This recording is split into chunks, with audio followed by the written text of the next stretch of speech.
Hello, good evening. How's everyone doing? Welcome to Distraction Tactics. This week we are heading to Germany with the amazing film Run, Lola Run, that I'm a huge fan of and I've loved since I was, since I was a kid. I remember seeing it for the first time. Hey Bo, hey Anne, hey Charlotte. Hey everyone, how's everyone doing? You guys all right? I hope you're all staying as well as possible in whatever state of lockdown you might be in your country. Thank you for joining us for week 7 of the Distraction Tactics Film Club. Like I said, we are in Germany with Run, Lola Run, directed by Tom Tykwer, who we spoke to earlier, and he was such a nice guy and he was really funny and he had loads of amazing stories about the film. So, we're going to get started. Run, Lola Run, by the genius of German cinema, Tom Tykwer. It struck lightning into the heart of the movie-going audience, a dazzling tour de force, one of the most compelling pieces of cinema ever made. It put Tom Tykwer and his collective on the map, and it's just brilliant. It's kinetic, energetic. The music's amazing. Chrissy in Germany asked me 3 reasons why we chose the film. And I thought the style, because it's a combination of animation, different kind of filmic techniques, the use of photography, everything. The editing is incredible. Number 2 was the narrative. I love how it's got the same plot, a very simple yet complex narrative, and it explores the same thing, but with how the same situation could pan out in 3 different ways. So it sort of explores potentially the multiverse, maybe time travel to a point, but not really. And I guess the butterfly effect of how our actions can have an effect. Anyway, third question, third reason I love it is the music. And so we made a jingle today for this, because it's Germany, and because this film was one of the first to use kind of underground techno music in a film that became mainstream. We made a techno jingle in German. So let's see what you think.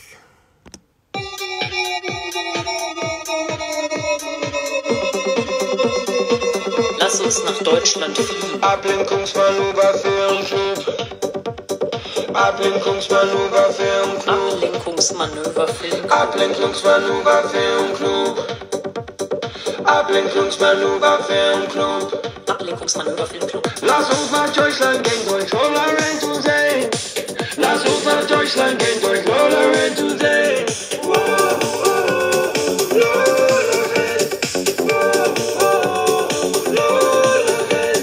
Ablenkungsmanöver Filmclub.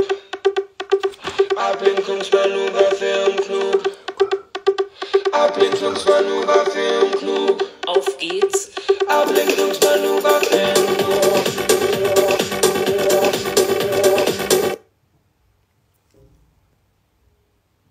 Well, there you have it. Anyway, earlier we were lucky enough to speak to the director, Tom Tykwer, and we asked him about music in the film and the use of it.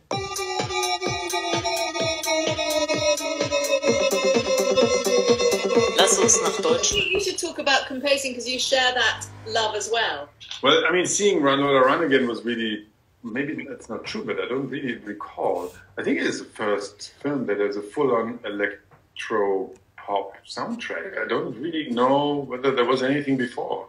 I don't think so. I think was it interesting to sort of maybe take Clown of the Clubs. Basically taken it from there into the film, and it seemed natural, but then it wasn't like, oh, let's do this really different thing. It was just like the music I had in mind, and I couldn't afford a composer in the very early days. Like, let's try it myself, and then it turned out to become a real interesting tool to understand the film.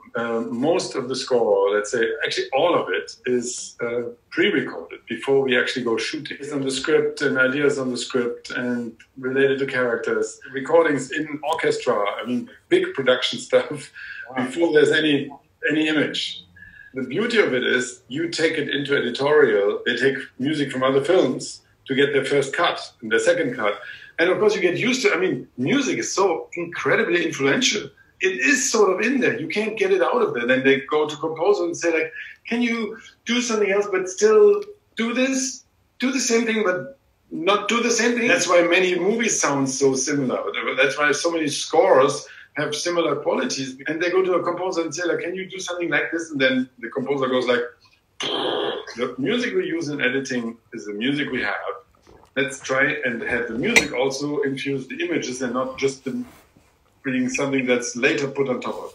But music is scory sometimes. No, it is. It is really, I mean, it's obviously influenced by, you know, well, obviously you're film buff, so that's why. But yeah, no, I mean, a lot of my favorite albums growing up were film scores and film soundtracks as well, because like, of course they were. But yeah, so that's always really seeped into what we do. I always try and picture the songs as a kind of like scene or mini narrative within themselves. Anyway, it's not about me.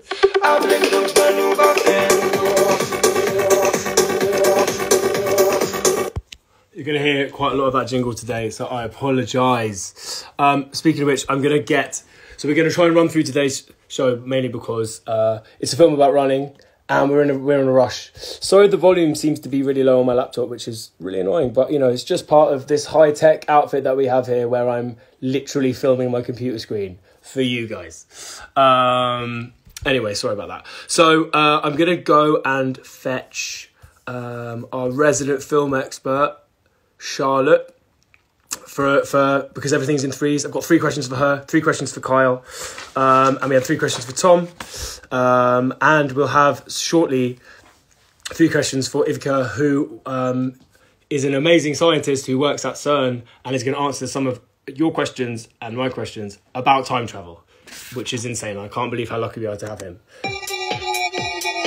So let me find Charlotte for you now. Lass uns nach Deutschland fliegen. Ablenkungsmanöver Filmclub. Ablenkungsmanöver Manöverfilm. Ablenkungsmanöver Filmclub. Ablenkungsmanöver Filmclub. Ablenkungsmanöverfilm.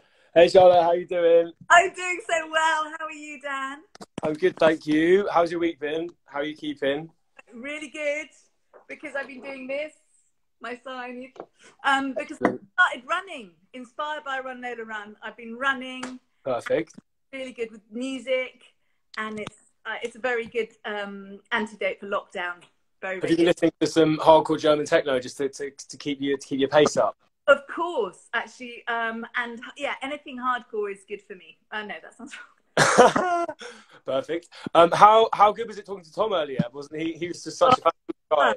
Yeah, I've known Tom for many years, and it was just lovely to see him in his studio, see his kids afterwards, and just catch up. It was amazing, and he's so smart. He's so broad, isn't Such he? a clever guy. Yeah. And so nice to talk about this film. It was really interesting. He said when he was chatting about it that he watched it last year for the first time in ages, and how nice it was to be 20 years on and feel kind of removed from being able to watch it sort of as a viewer rather than seeing it. A completely different person. Yeah. Which is what's interesting about time and aging and all of those things. Really, really interesting. Totally. So I don't want to rush you, but I'm going to rush you because we're like fucking running through this, all right? Yeah. And we have 3 questions because obviously the film cycles 3 times. So Marnie in Canada wanted to know, what do you think Lola's shrieks represent? Obviously she screams at certain key points in the film, and it has a huge effect on stuff. And how would the meaning of the scream differ if Lola was male? So I thought it would be a nice way to sort of go into the Bechdel test quickly and you answer that question. Fantastic, because so many time travel films don't have females as their central lead, and very, very few, apart from Orlando. I mean, I can't really think of many.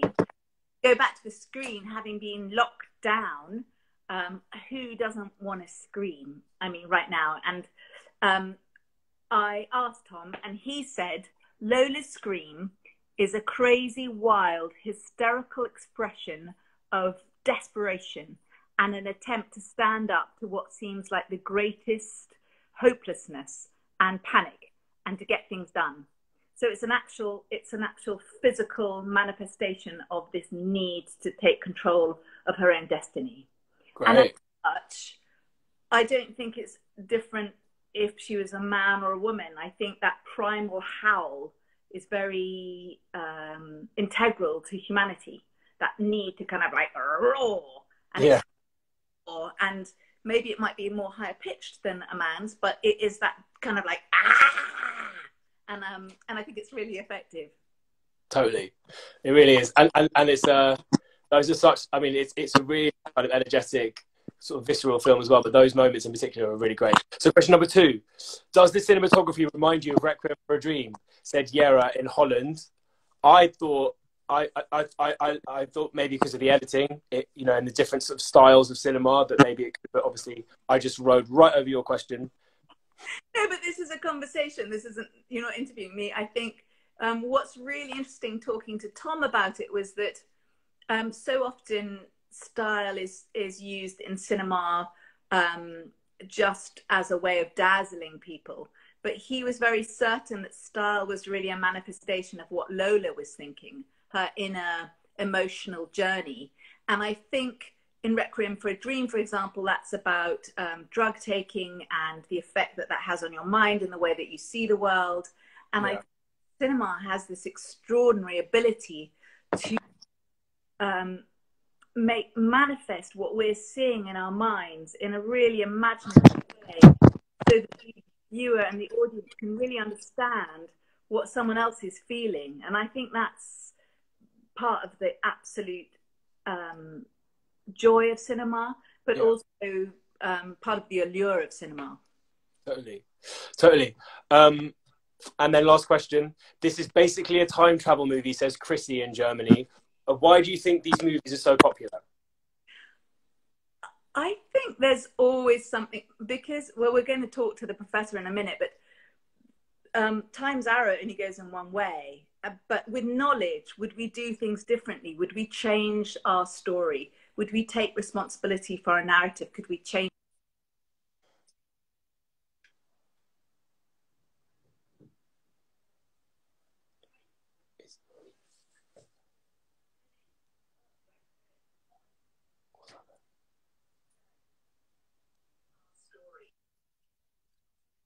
My son ran into your room.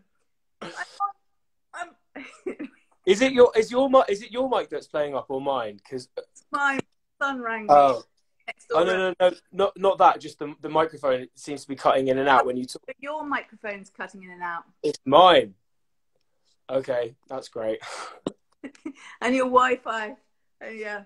Where was it? Time travel, very important in cinema, because you want to have a narrative that's very alluring, or go back and say, you know, if you've done something wrong, put it right.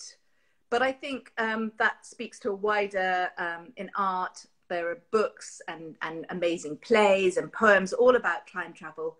But I also think essentially all cinema on some level is a kind of time travel, because it takes you to a different world that's by definition already been shot and edited and put in a can. Yeah. So that's part of the joy in lockdown, of being able to go to different places in different times. It might be the near past or the near future. It doesn't really matter. Cinema essentially is time travel. I like that. I really like that. That's great. Thank you, Charlotte. So do you want to introduce our next guest? I'm very excited about. Very excited. It was last year I was honoured to be invited to CERN, to the Large Hadron Collider, to meet with some scientists about collaborating on a play together. And I met this incredible professor who'd led 100 worldwide scientists in understanding the Higgs boson and exploring the Higgs boson. He's an absolute genius, a physicist, and the most generous intellect. His knowledge is infinite, but his clarity of explaining it was extraordinary. And so because this film has thrown up so many interesting questions about time travel and multiverses, I thought who better to have a quick word with about those really, really interesting, deep, profound questions. And he's called Ivica Puljak. Sorry, he's from Croatia, and my pronunciation is probably all wrong. I bet he could introduce himself much better. But I think you'll love talking to him. Yeah, I'm really excited. So as someone who knows very little about science, time, physics, or anything, hopefully we'll learn something from Ivica. I'm just going to go grab him now. But Charlotte, thank you so much. Thanks again for everything this week. I'll see you soon. I'll speak to you in a bit. Okay. Right, let's find. Please bear with me. And here we go. Hello. Hello. Hi. How are you? I'm very, very well. Here in Croatia, we are exiting the lockdown, and everything is really nice now. Oh, nice. Yeah, we're still in London. We're still in the midst of lockdown. There's very slowly starting to maybe start opening it up, but that's nice. How have you been? Oh, very well. I actually have to admit that I enjoyed this lockdown. It was a peaceful moment. I always travel every week, everywhere in the world, and then I enjoyed being at home with my family. So it was really, but I have to admit that I enjoyed it. Yeah, I guess for some of us lucky enough to be able to just stop and enjoy things a little bit, I guess it's been good. But thank you so much for joining us today. Thank you. I just watched the movie again. Actually, I just finished 10 minutes ago. Oh, nice. What did you think of the movie? So we have 3 questions for you, and obviously you have so much to say and so much that you could teach us. But with the spirit of the movie, we're gonna try and run through 3 questions. So the first one was what did you think of the film, having rewatched it, and what was your response to it? I enjoyed it a lot. It is really nice. It's so dynamic and all this. I particularly enjoyed this effect of time traveling, because I recently gave some public seminars about time traveling, and this was particularly interesting for me. This is yet another movie which I will actually include in my future lectures as a possibility to travel in time. But I have to tell you something which was discussed earlier. Actually, do you know that by running, you are actually getting younger? Now, yes. How does that work? Because it works like this. So look, I'm a professor, so I have to explain you everything. So now look, this is what Einstein taught us 100 years ago. So if we are standing still, you and me, then the time is running at the same pace for you and me. The clocks, your clock and my clock, they are ticking exactly at the same rate. But as soon as somebody is moving, and particularly the person who is accelerating and then running and then decelerating, for that person, the time is running slower. And when you finally meet after the run, the time that passed for that person is smaller than yours. So that person is younger than you. Wow, that's amazing. Yeah. But the effect is so tiny that it's absolutely indistinguishable. But in the movie Interstellar, if you might remember, that's actually exactly what happened. There was a person leaving and then traveling around the black hole, where the time is running really, really, really slow. And when that person came back, the time, he was much younger than everybody else. And actually that was traveling to the future. And so I guess in the world of lockdown, maybe those who've been running a lot will emerge slightly younger and less aged than the people who've spent lockdown sitting, watching TV and movies like I have. Interstellar is a great reference, and that throws up so many interesting questions. But I guess taking it back to Run Lola Run, and the way that it explores the same story but in 3 different ways. I guess in one sense, it could be seen as being about time travel, and as someone with obviously a kind of amazing logical mind like yours, I guess for an idiot like me, we wanted to ask, other than in the way that you just said, is time travel, the idea of time travel, is it possible? Or is that a stupid question? No, it's a very relevant question.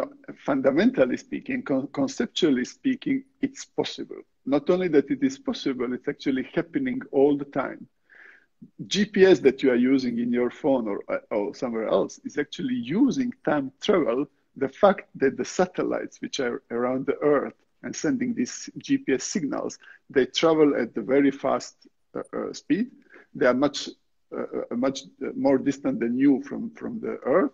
And then the clocks that are ticking on these satellites are ticking on much different rate than our clocks. And then we have to correct for this effect. So this is happening all the time. But to travel to the past, as in the Lola movie, it's also not impossible, but it's so improbable that basically you can say that this is impossible in our universe. But then there are theories. I don't know if you heard the theories of multiverses. So these are the theories which are say. That was my next question. My next question for you was about multiverses, and that's the other interpretation of this film, is that it's not time traveling, but it's. So it goes like this. So there are several multiverses theories, but I will just mention two. So the first one is connected with the Big Bang itself. So we think that our universe started 13.8 billion years ago in the Big Bang. But we think that it started from nothing and by coincidence, by random coincidence. And if this is the case, then it means that possibly there is an infinite number of universes which also appeared from nothing and randomly. But you know, infinite is a funny number. Infinite means that everything is possible. It means that there is an infinite number of universes where you copy yourself or myself living exactly the same life like we are living. And infinite copies of everything, everywhere. And this is one theory of the multiverse. This is not the one that actually is relevant for the movie anyway. So the other one is the following one. So you know that we are consisting of atoms, that is the quantum systems. And whenever a quantum system has two possibilities, for example, to go left or right, in our universe, it chooses one option, that is to go to the right. In another universe, which is a parallel universe, it chooses the other option to go to the left. So it means that every time that the quantum system is choosing something, there is a new universe appearing. And it means that there is an infinite number of parallel universes with all possible histories, because from that moment on, in the future, these parallel universes are independent and they are running independently. So in that scenario, what happened to Lola is actually possible, but in three different universes, but which are unfortunately not talking to each other. So we would probably not see it. We will see only one universe and one history, but it's possible that in the other two universes, two other history actually happen. So this film could be interpreted as a selection of three of the possible universes, a possible series of events from that moment that happened. That could happen to Lola. That's right. Oh man, thank you so much. That was so fascinating. And I have so many more questions for you, but I feel like I should let you go. But Ivka, thank you so much for your time. Thank you. Yeah, it's a real pleasure to meet you, and I can see from the comments that everybody's enjoyed this so much. So thank you so much. Take care and enjoy the end of lockdown. Bye bye. Thank you. All the best. Bye. Bye bye. Oh wow, that was amazing. So yeah, I guess a lot of you asked about the multiverse theory and its relation to the film. I when we spoke to Tom about it earlier, Tom the director, that wasn't necessarily something that he'd been thinking about, but he did say, you know, when he was making the film. But we actually stumbled upon the fact that we are both massive fans of a certain film director who you might have heard me talk about quite a lot. Lass uns nach Deutschland. You both share a love of David Lynch. Oh yeah, I love him. Yeah, we read that you love Blue Velvet and wanted to ask you about your relationship to David Lynch's films, because I'm completely obsessed with him. Oh really? He's this enigmatic character, unique and incredibly polite, child-like. Where's your abs? Yeah, that's it. I did the same thing. I went. He made a couple of albums, and we were asked to remix one of the songs on the album. So I did it, and I did loads of harmonies around his voice, basically forcing him into a duet that he didn't sort of consent to. and then we click send on this, and it goes to him and to his team, and like actual David Lynch. He ended up really liking it. He put it on the vinyl as the B-side. He invited me around to his house, so I had to you went there? Felt like pulling up to like a scene from Lost Highway. I'm in a David Lynch film. I'm in a David Lynch film. There's really famous people you meet, and it's fine, and they're lovely because you don't have this very particular personal history of them. He stayed the enigma. Like, I don't really understand his films, and I really don't want to understand everything about his films because that makes you rewatch them and rewatch them. There's always this other mystery about them, and then you crack this one, but then this one opens again, and you don't know, well, how could I oversee this last time? He's really brilliant at totally refusing to engage with any conversations about the meanings of his films. Oh no, Tom, no. Oh no, Tom, I don't talk about my movies. No. This is it. That's it. I think I was anticipating when I met him. You know, he can be quite kind of short in interviews because he doesn't want to talk about the film. He was just really warm, lovely. Yeah, totally. Anyway, I could talk about David Lynch all day. I give everything away, whatever you want. All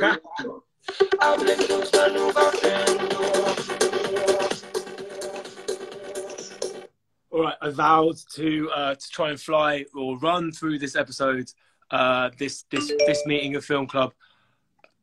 I've been incredibly slow, and I apologise. But next up, we're going to bring in our surprise guest, who you definitely won't be able to guess who it could possibly be.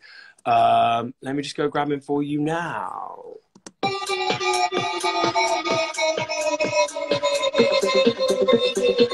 Lass uns nach Deutschland fliegen. Ablenkungsmanöver Filmclub.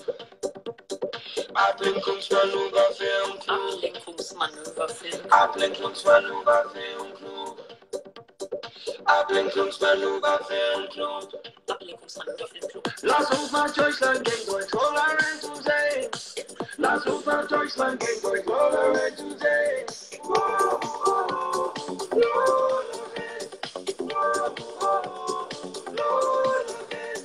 Ablenkungsmanöver Filmclub. Ablenkungsmanöver Filmclub. Ablenkungsmanöver Filmclub. Auf geht's. Ablenkungsmanöver Filmclub. Hey, mate. Hello, mate. How you doing? Our resident surprise guest. That's a pretty great title. It's a good thing. It's better than resident surprisingly bad host. So yeah, no, that's fair. It's a good thing you left me till last because I feel like, you know, like the last person has the most to offer. So you bring on you quite literally bring on 3 experts and then end on me. The super expert, the mega expert. Oh man, what a ridiculous lineup you had this week. That's just incredible. That's crazy. I can't believe that. How interesting was Ivica? I sort of just wanted to listen to him speak for hours and hours and hours.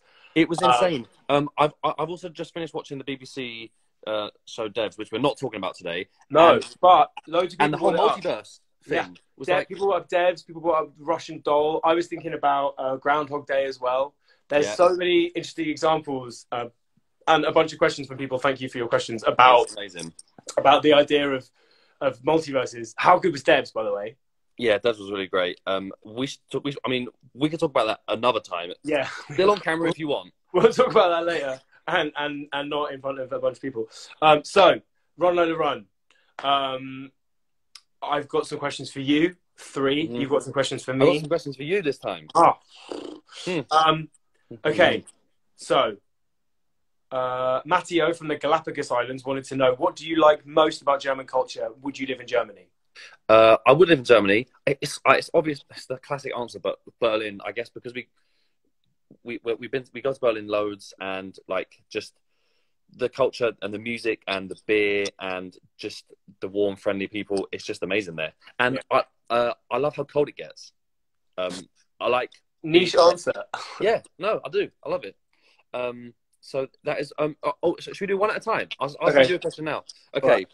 What other movies with a plot of days being repeated would you suggest us to watch? And that's Delphine from France. I feel like I got in there a bit too early with that, but I'd say Devs doesn't do the day being repeated, but I love the way that all in the same frame it has people going off in different directions. Groundhog Day is a classic. Just Tomorrow or Live Die Repeat. I think the title changes Where You Live with Tom Cruise and Emily Blunt. Yes, is incredible. That's a good shout. So I'm going to ask you, and I'm going to answer it. How about that? That's good. Thank you for stepping in. This is quite a Lou from the UK. This is quite a heavy one for you here, Kyle. Mm-hmm. What would you hope to see if you could look at 3 snapshots of your future life? Because obviously in Run Lola Run, every time she bumps into someone or a few different characters, we see different versions, like flashing your head, like what her life could be, just for anyone who hasn't seen it. And if that was you that Lola slammed into, what were the 3 that you'd like to see? Well, I liked when the lady won the lottery. That was wicked. Yeah, because that'd be great. Just to see that a future exists for me would be awesome. Yeah, a nice reassurance, right? Being alive for a bit longer would be cool. Strips away the old fear of inevitable, constant death around the corner. But yeah. And then just a quick check-in on my funeral. See how many people are there. Ooh, see how good many people one. are pissed off. From now till then, if it was have I ruined? and if it was pretty empty, would you make more of an effort with everyone? I think I'd have to. If I saw no one at my funeral, it'd be like Scrooged when barely anyone's there for his funeral. Yeah, real Ghost of Christmas Future. And also, that just made me think of the To Kill a King song "Funeral," which which if anyone hasn't heard it, is an amazing song. I must make more friends. They be hanging out at my funeral. Exactly. Okay, I've got a question for you now. Have you ever had the feeling you're stuck in a time loop like Lola? That's Paula from Germany. And I guess with Corona, it's more relevant. The question is... I think twofold. Yes, now. Now, like, there's a real Groundhog Day quality for those of us who who are lucky enough to not be like badly affected by it personally. I guess sometimes tour can feel like a time loop. Even though we're in different cities every day, when it's deep tour and there's a lot of traveling and you being on the bus, doing a similar show every night, I guess that can feel a little bit like a tour, like a time loop, but a good one. Like a good one. I really liked the best time. I really liked how Ivica sort of quite openly said that he'd enjoyed lockdown. I think it was really interesting. Yeah, to hear those people who are lucky enough to not be, working in a healthcare system or on a frontline job and or not face the illness themselves or someone in their family face it. Sort of, it's been this weird quiet time in all of our lives, isn't it? Yeah, not all of our. And there's the assumed like it's awful for everyone, but there are some people who like solitude and like to stay indoors, and that's fine, I guess. But yeah, very different. If you could redo something, what would you do differently? Says Zane in Palestine. Again, quite a big question there, Zane. Thanks. Yeah, I think I would have stuck at the piano lessons when I was younger. I'd like to be better now, but I'm like, I can't be asked now. Yeah, me too. Exactly the same. Like, because I'm here now, and so like obviously like past me, like I'm not that fussed about him because it's already happened. So if I can change that bit and then reap the benefits now. I wish I'd wasted that time being the improvement time on old me, on past me, because too lazy now. And then a sort of bonus question from Fanny in Germany was, I would love a demonstration of you screaming like Lola, please. Oh my God. Oh, wait, hang on. What time is it? I've got neighbours upstairs. It almost went. Did it shout? Oh, the glass didn't shout. It almost went. Also, just very quickly, did you notice the credits at the end roll the other way? I know. Yeah, So spotted that. Yeah, and I just thought I just thought it was really interesting. Just like the final kind of the just the final odd little. We're going to twist the norm in every way. I found it weirdly aesthetically quite pleasing seeing them go that way. Yeah. It was nice. And I guess it definitely made me want to read them more. So whoever wants their whoever's trying to get your attention kind of won there. I loved it, dude. Thank you so much. Thank you, Joris, and thanks for contributing to the visual jingle. Of course, this week it was quite fantastic. It was a great film choice. Dude, take care. I'll speak to you in a bit. Thank you. Take it easy, mate. Bye. All right, thanks to our totally surprise guest there. All right, we have one more answer from the director, Tom, to play. We asked him about music, because obviously, about the making of the film. We've always spoken about music. I'm an idiot. About making of the film and where the sort of story behind Lola came from.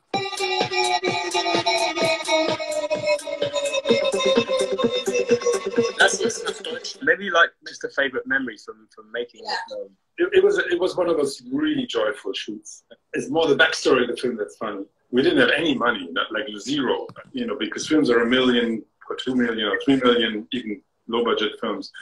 So it was all about cheating about the percentage that you actually have to bring in on your on your own part, because we didn't have any money. We weren't great with money for quite a while.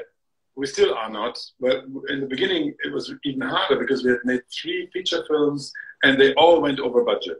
Before a movie really brings money back, it's a long way. Charlotte knows really well about it. I mean, it's a long way until films make proper money. So we were basically bankrupt. And the only solution to kind of get out of it was, let's just quickly make another movie and at least, be able to, and get money for it and, investors and funding, and be able to pay our old bills from the money we get for this new film, and then see how we handle those bills. But let's first get those bills paid. And that was Run, Lola Run. Then we made Run, Lola Run for something like $3 million, paid all these old bills, had lots of debts from the new film, but they were fresh debts, so that's fine. And nearly drowned, and then okay, and then the film got out, and then it was Run, Lola Run, and then it became this super hit with really no one expecting it to be a big hit. It was only supposed to pay the bills for the moment. There's no idea that this would be a commercial thing. It felt so much experimental, starting 2 times over again. Many people said to us, well, this is like a student's experiment film. And then it became this thing which of course very often happens when you don't think about it at all. And it saved us. So it's so funny. It's how unserious business people we were. And that because we were so unserious, actually, that's why Run, Lola Run even happened.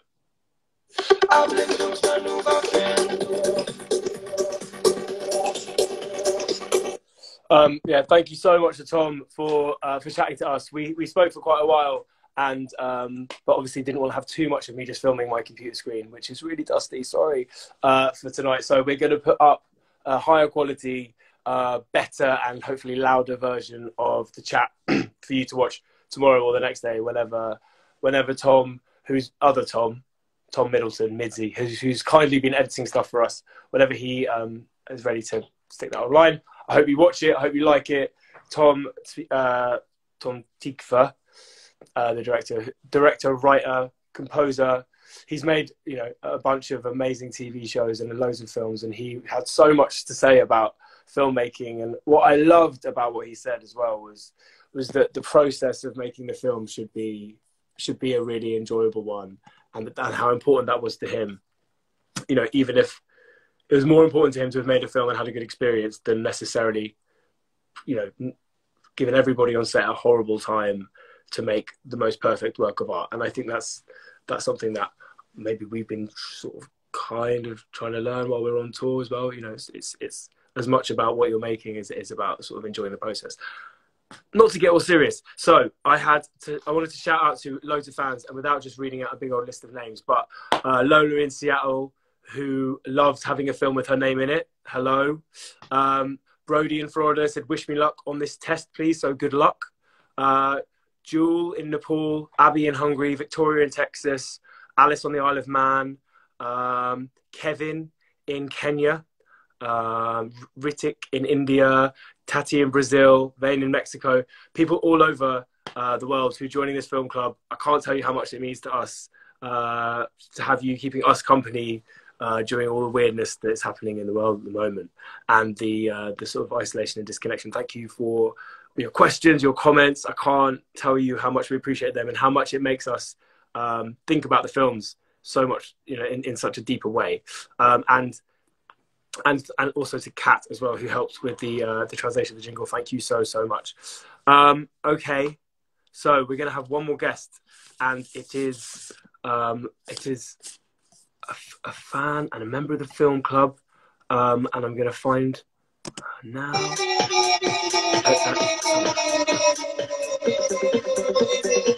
Lass uns nach Deutschland fliegen.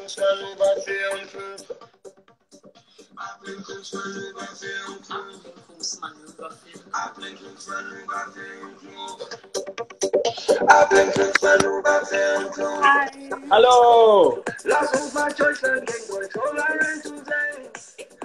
Hi. Sorry about my Nice to German. meet Sorry. you. No, it's absolutely fine. I love it. How are you doing?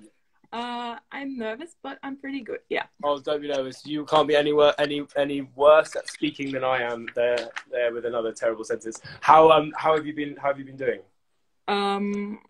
All right, I guess. Like, it's not a typical situation right now. Yeah, of course. So it's difficult, I guess. But yeah, I'm coping.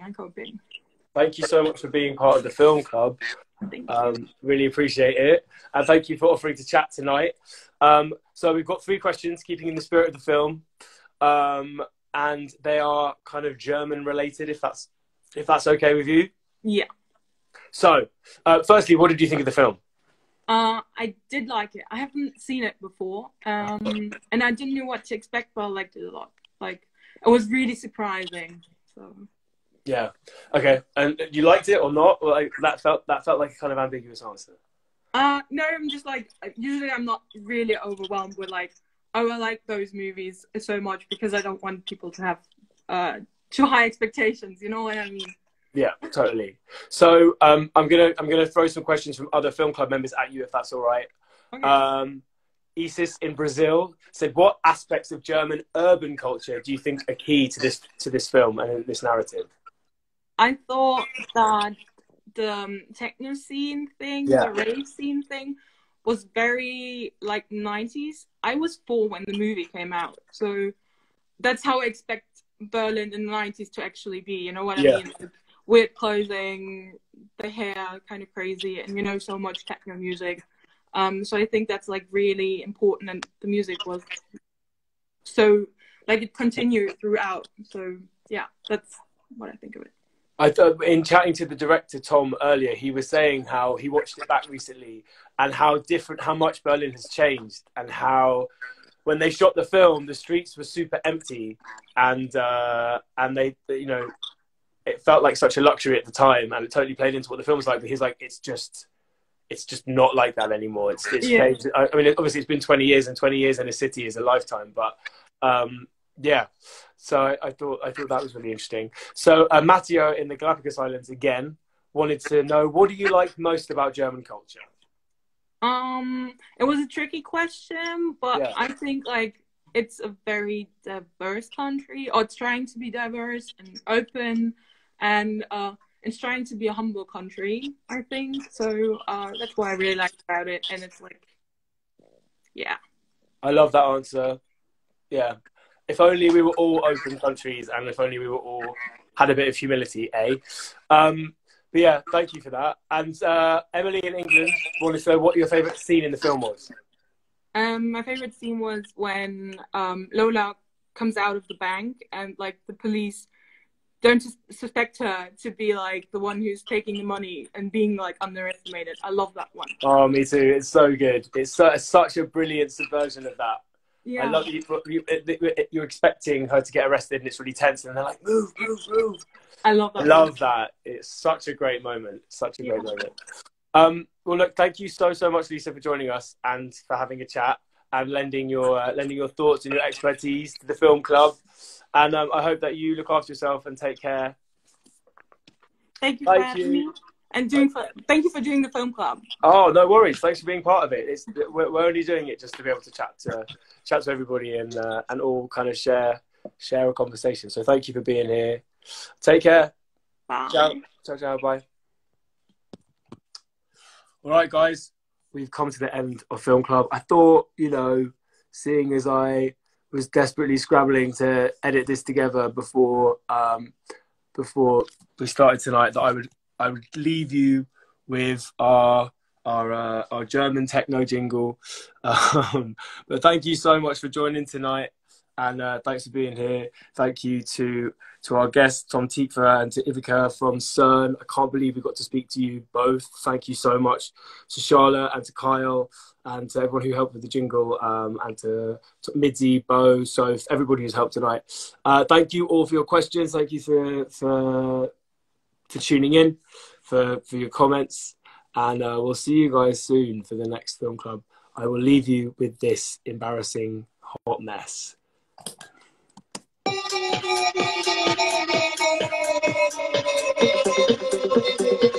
Lass uns nach Deutschland fliegen. Ablenkungsmanöver Filmclub. Ablenkungsmanöver Filmclub. Ablenkungsmanöver Filmclub. Ablenkungsmanöver Filmclub. Ablenkungsmanöver Filmclub. Lass uns nach Deutschland gehen, durch Lola Run zu sehen. Lass uns nach Deutschland gehen, durch Lola Run zu sehen.